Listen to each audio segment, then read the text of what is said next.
there's a number of studies out there that talk about how important feedback is to growth and to confidence, right? When you have more confidence, when you get regular feedback, even if the feedback is not is growth feedback, is not that you're doing a great job, but here are the things that you can do to improve, it still gives me more confidence in that I know how I'm doing, and I know already early on what I can do to be better. And that feedback does give us confidence. Welcome to Her Unshakable Confidence with dynamic mother-daughter duo Simone and Olivia Knego, where they discuss the secrets of transformation and how to build bold confidence and unwavering resilience. From intimate conversations with inspiring guests to sharing their personal journeys of triumph and challenge, Simone and Olivia create a supportive space where every woman is encouraged to rise above her fears and love the woman in the mirror. Tune into Her Unshakable Confidence and join this special journey of connection and growth. It's like catching up with old friends who inspire you to be bravely and uniquely you. Hi, everyone. Welcome to this week's episode of Her Unshakable Confidence. I'm Simone Knego. And I'm Olivia Knego. And today we have a special guest. Olivia, want to do the honors? I will. Penny Zenker is known as the Focusologist. Did I say that right? Yeah. Okay. She's an international speaker and one of America's leading experts in psychology of productivity to eliminate distraction, perfectionism, and self-sabotage. She will help you and your organization own your focus and grow further and faster. By the time she was 31, Penny founded, developed, and sold her first multi-million-dollar business while living in Zurich, Switzerland. Later, at the world's fourth largest market research company, she managed business unit turnarounds. Penny also served as a Tony Robbins business coach, guiding entrepreneurs globally to double their businesses. Her book, The Productivity Zone, was an instant bestseller on Amazon, and her TEDx talk, The Energy of Thought, has over 1 million views worldwide. Her new book, The Reset Mindset, will be published in September of 2024. Thank you so much for joining us today. Thanks for having me here. I'm excited. So Olivia, that was like big reading there. I haven't had to do a lot of reading out loud, and I've had to do a lot of reading today. Okay, there we go. Yeah. So, and like without having, when you just read it in your head, it doesn't really matter what the words sound like as long as you know the meanings. Thank you, Miss Lawyer. Yes, it's a lot. So first of all, going to the first word she asked if she pronounced correctly, what is a focusologist? Well, first, I'm impressed that she said it correctly, and I'm not sure why, but so many people are challenged to even say it. Now, I know it's a new word, and I kind of made it up, but we know the roots, right, of focus and ologist, because there's lots of ologists out there. But I have this feeling that the reason many people can't say it is because exactly why I created it is because we're in a focus crisis and we have a challenge focusing. So therefore saying focusologist is challenging, but you did it right, Olivia. So Right. So I but do have trouble focusing though. So don't we all? I mean, that's literally why I created this word, is to create a heightened awareness and to make it a practice, to make it a practice for me so that I'm thinking about it every day to control and direct what I would call focus, the energy of our thoughts, our feelings, and our actions towards more positive, meaningful results. And if I'm doing it for myself and my own health and well-being, right, I'm on a mission now to help that others to be able to do the same. So that's kind of where the word came from. And do you feel like there's certain steps, or is it that you start every morning really thinking about being focused? I mean, do you have a whole process that you go through? So yes and no. Okay. What I would say is my new book talks about, for me, what it means to be focused, because it's not just about attention. Many people confuse attention and focus. They're not the same. We can be very attentive, but not in line with our intention. So we might be, end up in the wrong place of not where we want to be, because we are giving a lot of attention, but to the wrong things. So I'd say, when the main thing that I do when I get up is I have a gratitude practice. And so my first thing is to focus on the state in which I start my day, the energy that I'm showing up in, because that makes all the difference into what we actually focus on and pay attention to. So I would say that is the sort of opening to my day that focuses me on, but it's focusing on the energy and not like not getting up and saying, okay, I'm going to be New York Times bestseller. And that's my focus in the morning. You know what I mean? Absolutely. So tell us more about like what you do. I mean, I know we read your bio. I mean, you're doing a lot of amazing work. So what are you passionate about in the work that you do? I think what I can't help but do, like there's that thing where you can't stop yourself. Like if someone told you you can't do this anymore, I can't help but love to help people to optimize, to maximize things. I'll look for someone will tell me they're doing something and I'll find, wow, strategically, you could, take the same thing and you could multi-purpose and do five things out of it. I can't help but see that or see other paths or even bigger path for people as to how to get there. And so, you know, what I'm doing is I'm speaking on stages, helping people to rethink the way that they look at things, rethink how they approach their focus, and giving them new strategies to maximize their potential. Is this way of thinking something that you've always had, or is this like a new growth?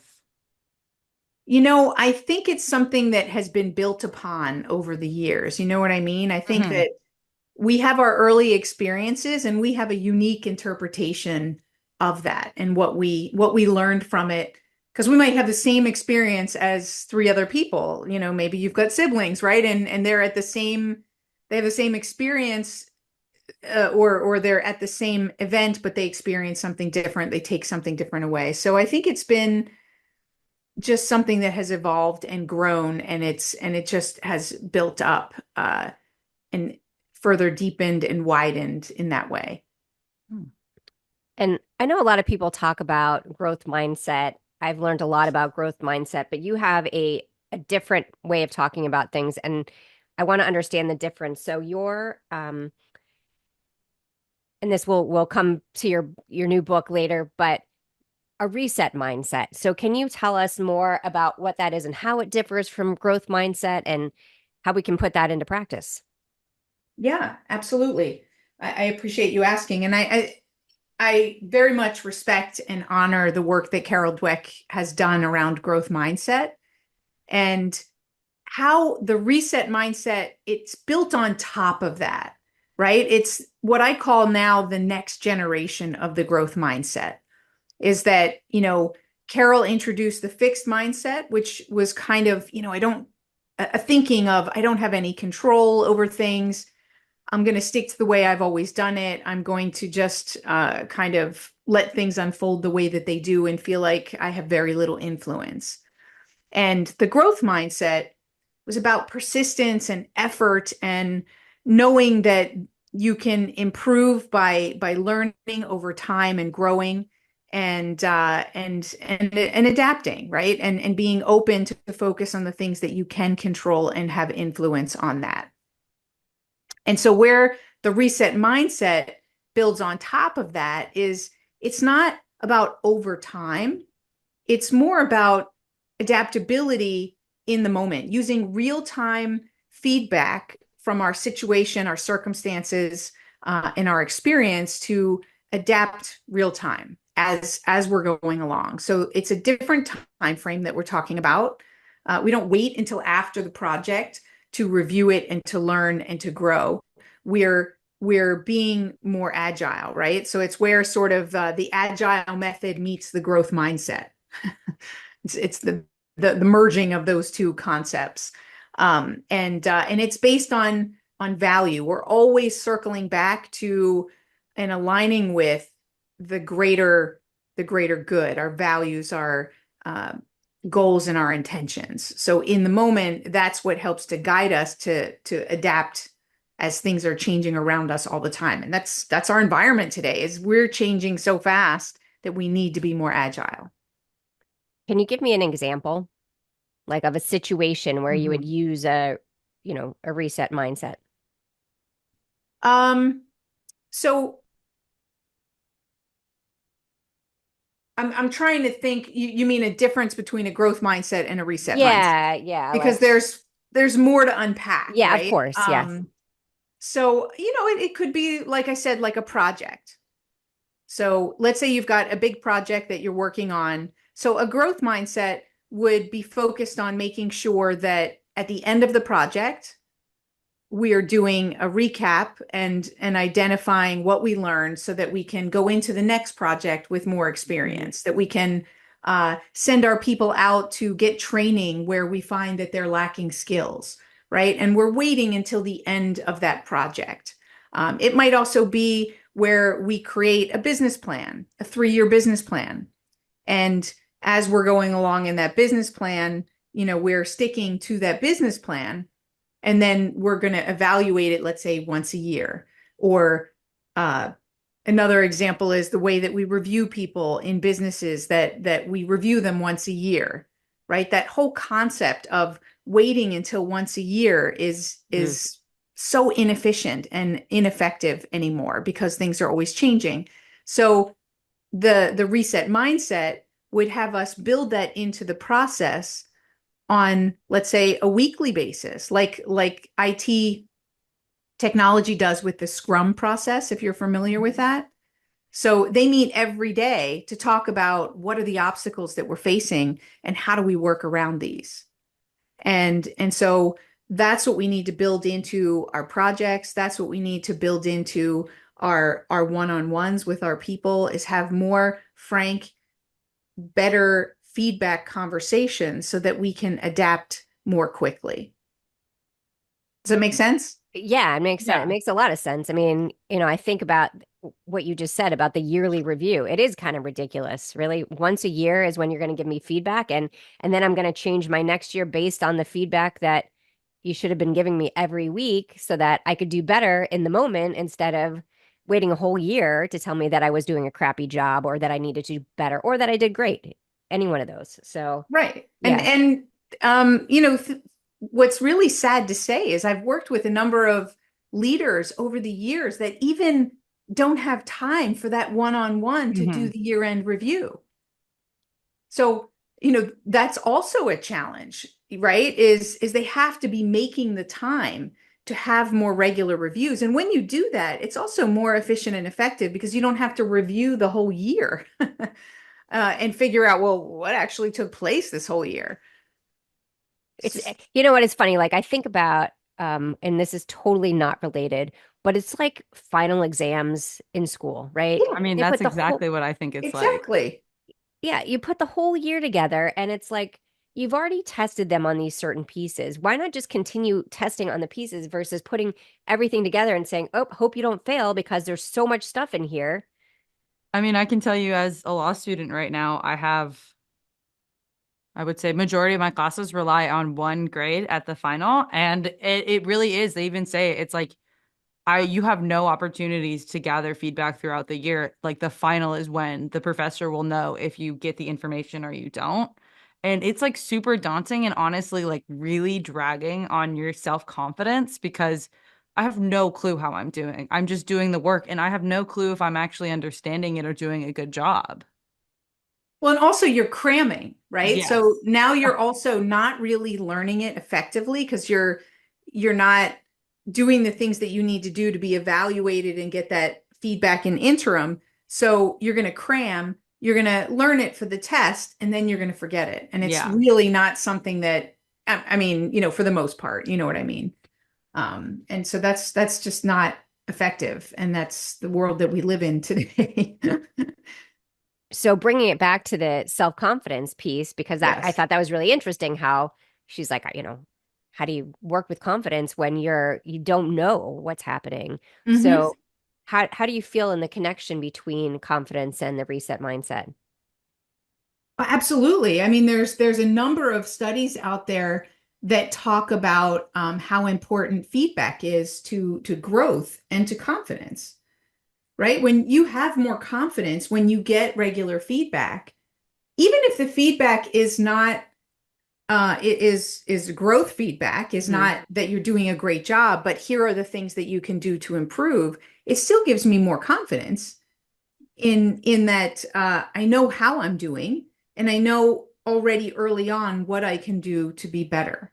And that feedback does give us confidence. I don't have the statistics right on hand. I was just quickly looking to see if I could find something, but the studies show that people want feedback, this regular feedback, and leaders are hesitant, and parents, whoever. These are difficult conversations to share with someone that what you said hurt my feelings, Mhm. or the way that you approach that is not going to get us the result that we're looking for. So we sideline someone, we take the work away from them. We don't face and learn how to give appropriate feedback dynamically as we go, both positive and uh, you know, uh, I don't want to say negative, but and also growth Yeah, I like oriented. how you said growth before. Yeah.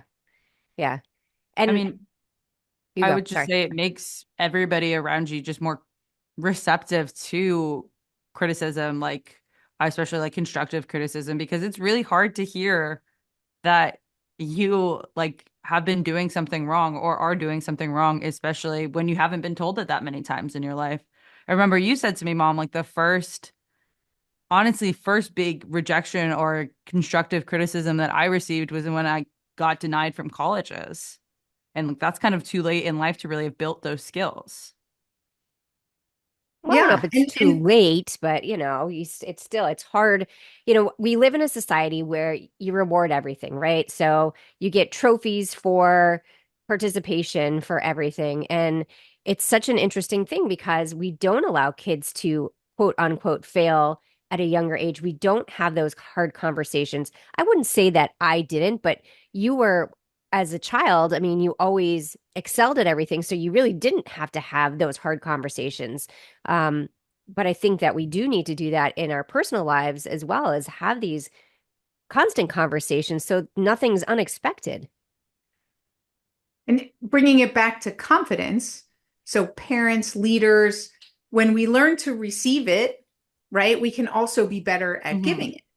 And so, if the issue is I don't have the confidence to deliver it in a Hmm. way so that the person doesn't feel hurt or attacked, or so how do we build that confidence, and how do we build the confidence to reframe that this feedback it's not about failure, it's not about the mistakes, it's not about rejection, it's about learning and growing, and that's progress. And so that we embrace it, in that we're all looking for that bigger picture, which is to make progress.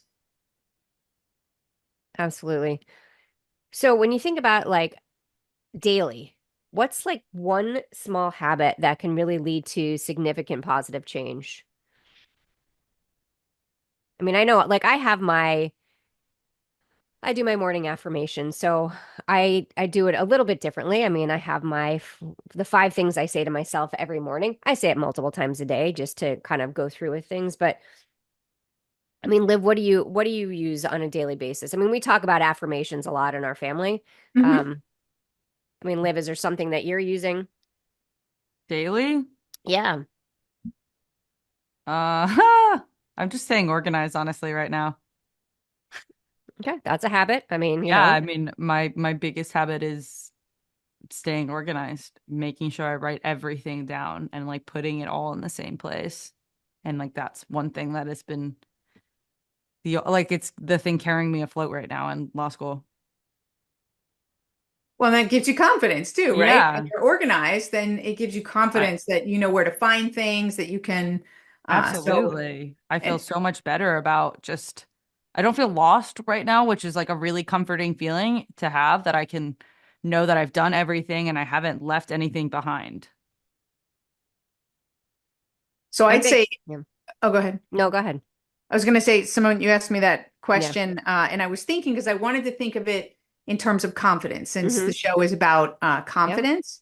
And so, I already mentioned that one of the first things that I do is I have a gratitude practice. So, and that's taken different shapes and forms over the years. So, it started out as a gratitude journal that I would write down three things specifically that I was grateful for. And then I did a gratitude meditation. It's kind of like it's been growing and changing because after a while you're just doing it and Hmm. you're not living into it. So I try to mix it up and change it when I feel like I'm just going through the motions versus really having it affect me and feel it. Um, but one of the things, I wrote down some things, like some strategies that help to build confidence. And so maybe as opposed to something that I do every day, I'd like to share something that I do when I need some confidence and encouragement. I have a couple of things that I do. First of all, I collect and add a girl file. Mm. So if Okay. anybody sends me a note and says, uh, thank you, your book meant so much to me, and this is how it's changed my life. I keep that. I keep all of those things. I put it in a file. I also have a list every week that when I meet with a friend of mine, we kind of go through what are our wins for the week. And not just what we didn't do, right? But what are some of our wins? Because we go so quickly past them, right? Mhm. And so trying to really take them in, and especially because I'm that person who's like off to the next thing. So I go back to those things. Well, I'm feeling frustrated this week, like I'm not getting anything done. Okay, let me go back to my wins that I write down every day. So I do write it down every day, actually. And and that helps me to go, well, actually, I did get a lot of things accomplished, and I just maybe am frustrated because one thing didn't work out. And so it puts things in perspective for me, and then changes the intensity, which I think gives us back into that place where we can be more confident, right? Be able to access the resourcefulness that we already have inside that sometimes we talk ourselves out of. I actually have a wall in my closet of every nice note anyone's ever given me, like starting from middle school onwards. And it's a really nice thing. I like I think like a lot of women my age, I struggle with like body confidence, and having that right in my closet like while I'm getting dressed, it's just such a nice way to start my morning. That's awesome. I love that. I haven't heard that before. I might have to repurpose my closet to to have it there because I don't visualize them other than like I have a bunch of stuff here on a bulletin board. But that's a great idea, right? Because if you look at it every day, it's a confidence builder every day. Yeah. Like, yeah, I am pretty cool and all that. Yeah. You It's know, really fabulous to have, honestly. there Yeah, I are thought it people was that love me. such a great idea when she was moving into her apartment, and I was like, "What are you going to do with all these?" And she's like, "I'm going to make a wall out of them." And I was Mm. like, "That's fantastic because we do need that reminder. I mean, we're all Mhm. human. We all struggle, right? And to have that, and if for me, I do I really like the practice of saying my affirmations out loud, but I do write them down as well, whatever, wins, whatever I have going on. But then I have to remind myself to go get the notebook out, right? So if you have it right in front of you, I definitely think it's really helpful and Mhm. probably especially live for someone your age to be able to just kind of look at that every day and say, okay, this is all the amazing things that I have going on and that I am. Yeah, it's really nice. So if we keep on with the confidence thing, because I think confidence means something different to each person. And I would say a lot of people kind of have a misunderstanding of confidence. Sometimes they think the loudest person in the room is the most confident person. Mm. I'm a big believer that that is not true. Could So be I'm just, opposite. yeah. Hmm. So I'm just curious, what does confidence mean to you? It's a really good question. It's actually a deep, really deep question. And I would say that it is inner peace. Yeah. I mean, I think That that's it. I mean, I would say that's a great answer, but that, I mean, that is it makes you think, right? When you say inner peace. Okay. Yeah. Yeah.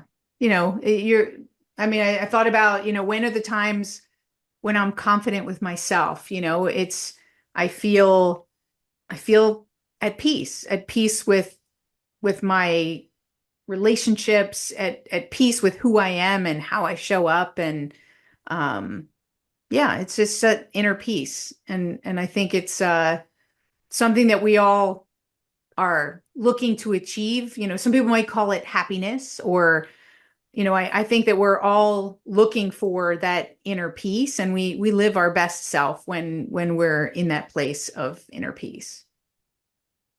And I think a part of that too, I mean, when I look at it, is when you have that inner peace, you're not worried about what anybody else is doing. You're Mhm. focused on how you can be your best self, how you Mhm. can help other people instead of really looking at, I mean, we're such a social media society, unfortunately, good or bad, bad in a lot of Yeah. respects in terms of worrying about what everybody else is doing. And Right. I mean, live at your age. I mean, even talking about law school, worrying about what everybody else is doing instead of just focusing on yourself, having the Hmm. confidence to know that you are in the right place. And that's, I think, the reset mindset makes a ton of sense right there, because when you can look at that in the moment and say, wait, I am right where I need to be, I'm doing what I need to do, and I am confident in what I'm doing. It gives us inner peace. I think the reset mindset brings us back to inner peace, reminding us of what's most important, of who we are, of what our values are, or what it is we're looking to achieve. I'd love to share a quick story. It reminded me when you said that. I remember. Do we have a minute for me Of to share? course. Yeah, of Yeah. course. So I was moving, went through a divorce, moved my children back to the US, and my life was like, it's weird. It was in complete turmoil, but I was in the eye of the storm. There was this inner peace that I had there, because you see that most of things don't matter, right? As you get really clear on what matters in those types of moments. And I remember I was trying to figure out, what am I going to do in this move? I left a big corporate executive position, and I was doing some coaching before I left, and I was exploring different topics. And so I was speaking to some groups and doing speaking. I was doing a little coaching. I was putting my hands in a lot of different pots, and sort of what I would call planting a lot of seeds and watering them and seeing which ones grow. And I remember several people said to me, you can't do that. You can't focus. You can't do all those different things, because you're going to spread yourself too thin, and then you're not going to accomplish anything. And it got me all upset for a day. And I was like, oh my goodness, like they're right. I'm all over the place. And when I woke up the next morning, I'm like, no, I found that inner peace again. I'm like, I'm exactly where I need to be. We don't always need to be focused on one thing. If we're in an exploration phase, then that's what we should do, is explore. And so we can't listen to what other people tell us where we should be and what we should focus on. I mean, there might be some good advice in there, but we also need to listen to our own inner compass. And it was funny. I woke up and I was clear, and I was like, well, I'm sorry you feel that way, but I know I'm exactly where I need to be. I And I love think that. that's such an important thing to really understand. And we get it a lot, right? We have other people telling us what to do all the time, right? And it's hard to sometimes take a step back and say, wait, what do I want? Where do I want to be? What do I want to be doing? And I think that's key is, Mm. sure, okay, we can get good advice from people sometimes, but it's really asking ourselves those questions instead of just focusing on what everybody else tells us. Except for when it's your mother. If your mother tells you Of to do something, course. you have to do it, Olivia. Oh Yes. yeah, of It's your course. mother telling you, Always. you do it. But, and I think, just back to that story real quick, is that, for me, this is the whole concept of how the reset mindset works, is that we build it one reset moment at a time. Mm. And so as I was moving through that process, there were lots of reset moments to evaluate, how did this feel? Did I enjoy this? Was this where I wanted to be? And each of those reset moments is a feedback loop that gives us, I liken it and talk about in my book, it's like the hot cold game. Hmm. Is that you're looking for something in the room, and with a couple of steps, somebody is giving you feedback as to whether you're hotter or colder. We have this inner guidance and we have the outer sort of feedback. Are people liking what we're doing? Are we getting positive feedback? So the feedback, internal and external, are used to help us to adapt and adjust along the way. Sometimes good or bad. Mm-hmm. Yeah. So, changing the topic a little bit, what is the hardest thing you have done and how were you able to accomplish it?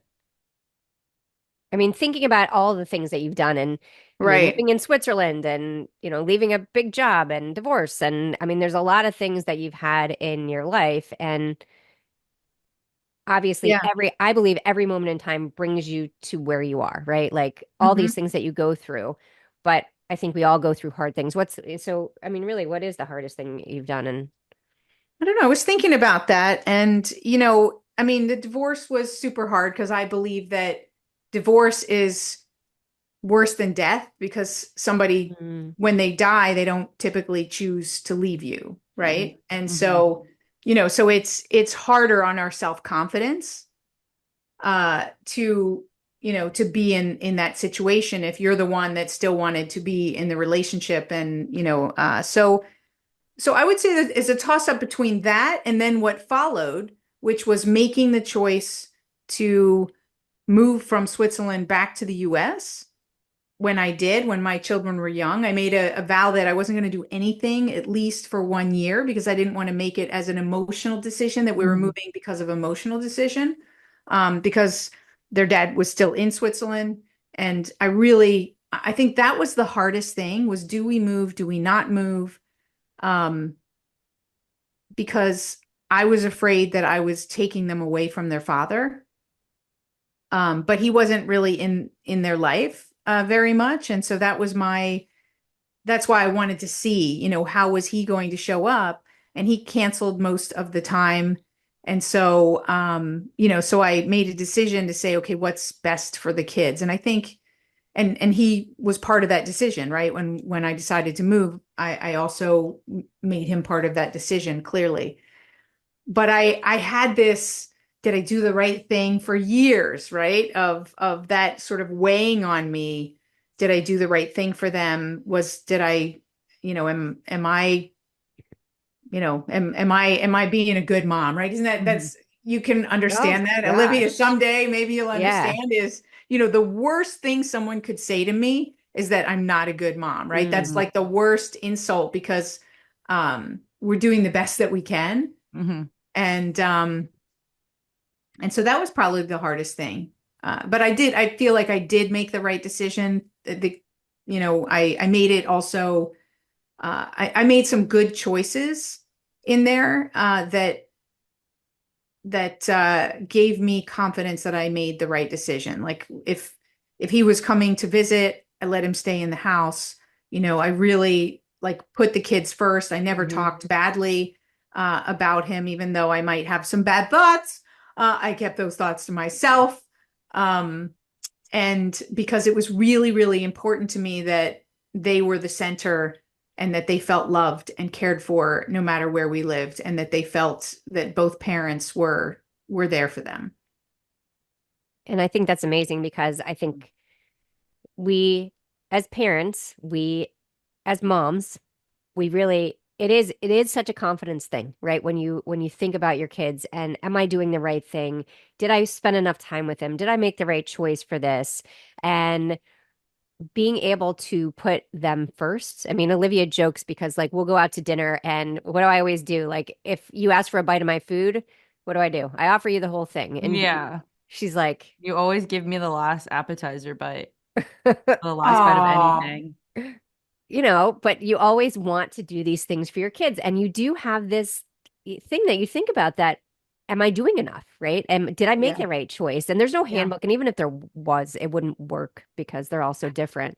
right. Um, but understanding that the importance of putting them first in these kinds of situations so that they have the best opportunity to thrive and feel confidence. Yeah, and I think also the challenge in feeling confident is, like you said, just like in any other business or any other context is other people share their opinions with us, right? So like as a working mom, as a single working mom, like if I was traveling for business, I love her to death. And my mother would say, really? You're traveling? Should you go away? Yeah. Because her values and that time period was different than today. And maybe each mother, right, has a different personality and a different way to raise their kids and what's important. I made them feel special. I wrote little notes and I hid them around the house and they went to look for them and we would, connect over the phone or over video. And when I lived in Switzerland, it was even worse. It was a very male dominated society. And the way that they would always, you're working? Oh my goodness, you're working. Because the mothers didn't work and they set up the school system so that mothers couldn't work. So each child would come home for lunch and they came home at a different time. So like your kindergartner would come home at 11, your first grader would come home at 12, your third grader would come home at 1. Like they made it so it was impossible for you to work. And then if you put your child in in the lunch daycare, oh, you were shunned, So I was like a bad shunned mom. Well, my sister actually lives in Switzerland, so we're very familiar with that. Yeah. And There you go. She is a physician, and so it was a struggle because fortunately her husband's parents lived in the same little town, so the kids would go there for lunch every day. But she struggled to make friends and to be accepted because she wasn't doing what was expected. And Right. it's such a different kind of environment and the male dominance thing there too. I completely agree. So Olivia's like, I hope it's gotten better since I left. No comment. Yeah. I heard that go dead silent. Yeah, I know. I was like, no comment. Okay. So I want to revisit, I want to go back to where you are today, the book that you have coming out, and I really want to talk about that and really give the listeners kind of what, obviously we know it's reset mindset, but tell us a little bit of more information about the book. Sure. Well, in the book, I talk about the difference between the reset mindset and the growth mindset so people can understand what it is. And I give a lot of stories and examples, whether it's parenting or business, to help understand how we recognize when it's time to reset. And I call these times to reset, these triggers, I call them reset moments. And so in the book, I talk about the reset moments that happen around us. So like, let's say you have a difficult conversation and somebody doesn't take it well when you share some feedback about how they did that thing that wasn't so good. So that's sort of the reactive, right? In the moment, you identify that reset moment. You go, okay, what am I going to do with this feedback? I see this person is upset with it.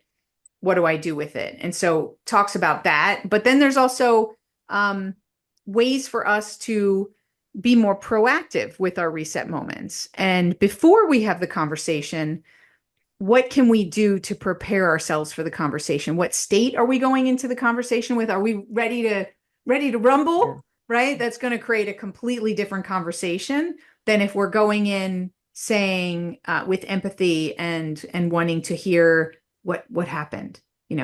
Very different. What happened? Or why did this happen? Right? Then somebody feels attacked because the why questions are actually not as constructive as the what or the how questions.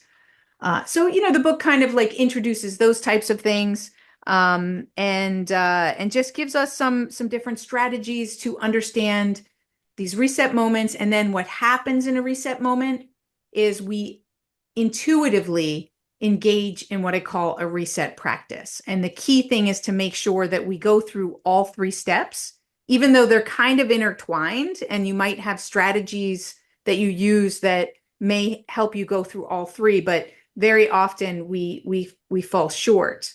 So, and we don't do the 3 steps, which are step back, right? Step back away from the emotion or from the way we've always done things or looked at things, and then get perspective, like really see what happened, not just make a judgment on what we think we saw, but to ask other questions, and then to realign around what's the best next step.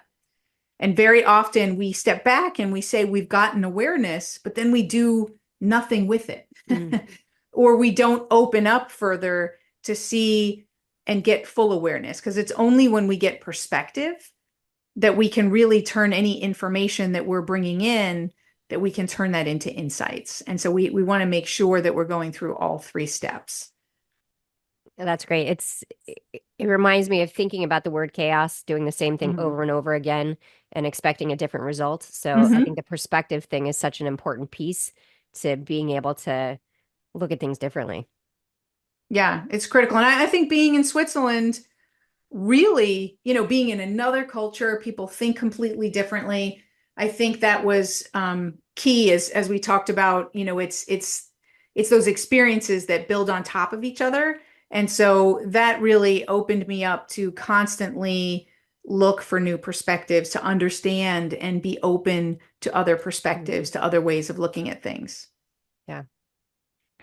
So as we wrap up here, our last question is, what's the best advice your mother has ever given you? Because I give so much good advice all the time. Yes, you Of do, course. I would like to ask my children this, to see what they would say.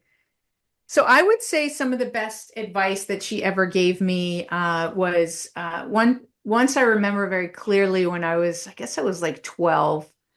And, the girls were kind of gossipy, and somebody was gossiping about somebody else to me. And I was sort of relaying it to my mom. What should I say? What should I do? And she was like, listen, she's like, don't engage in this conversation, because if people are talking about them, then they're probably talking about you. Mm. And if you don't want people to talk about you, then don't talk about them. And, looking back, my mother never spoke badly about anyone. So, whether you want to call that do unto others, or how I've also interpreted is assume positive intent. Yeah. I live by that as a rule. Even with my divorce, I went very quickly with my reset mindset, having practiced this over and over again in the smaller moments, to be able to say this wasn't personal. It feels personal, and it might be how do I want to say self-serving for him, but that doesn't mean his intention was to hurt me, right? And so I think when we think about that, like, friendships that break down or different things that happen, just to realize that the person probably didn't have malicious intent.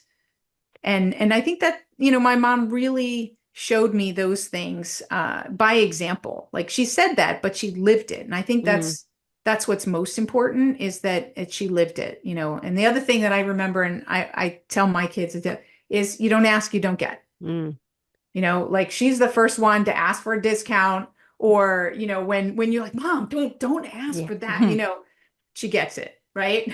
I always say the worst that someone can say is no. Yeah. If you don't ask, you'll never know. So, Right. yeah, I say that a lot as well. So, one of the things we didn't mention ahead of time is we always finish off. Well, we have a couple things left, but Olivia has this wonderful calendar called the Unf Yourself calendar. Obviously, we know what that means. And so she always reads the quote of the day from there. And it's always interesting, because a lot of times it kind of goes with what we're talking about, and always interested to hear if it connects or not. So Olivia, take it away. Actually, this quote was kind of what I needed to hear this morning as a 1L. It's okay, you're overwhelmed. It's appropriate, not permanent. Hmm. And I can tell you, I spent all of today incredibly overwhelmed. And now? I'm still overwhelmed. Okay. I just know that eventually I won't be. Like, It's- by the time Friday hits, I'll be fine again. I need to get through, honestly, the hump of Thursday. Yeah, it's temporary. Reset your Yeah. mindset. Yeah, exactly. It's how do we let it go? How do we that's just a shift in perspective. My good friend, Dr. Tom, he always says, this too shall pass. Mm-hmm. Yeah. And so, if we just have that in mind, this isn't permanent, it just makes it just a little easier. It doesn't make it easy, but a little easier to get through it. I'm a believer in that. So please tell everyone where they can find you. And so the book launches September 3rd. Oh, I love September it. 3rd. It's September 3rd, The Reset Mindset. It's a beautiful cover too. I meant to tell you that. Thank I you. really love Yeah, it. Yeah. I thought they did a great job on that. I was really happy with that. Yeah. So yeah, it's available on September 3rd. It's in pre-order right now, and special bonuses going through the month of September. So in buying the hard copy, it's the only version that's available, but you'll get a free audio and a free Kindle with it. So you'll get all versions together with it, plus access to my learning center where there's supplemental lessons that go with the book, as well as some other bonuses of other authors and thought leaders that are bringing some goodies to the table, so that it makes it that much more interesting to get the book. And it's only for the month of September that all of that will be available, because I'm going big. I have a goal to sell 10 to 15,000 copies. So I love that.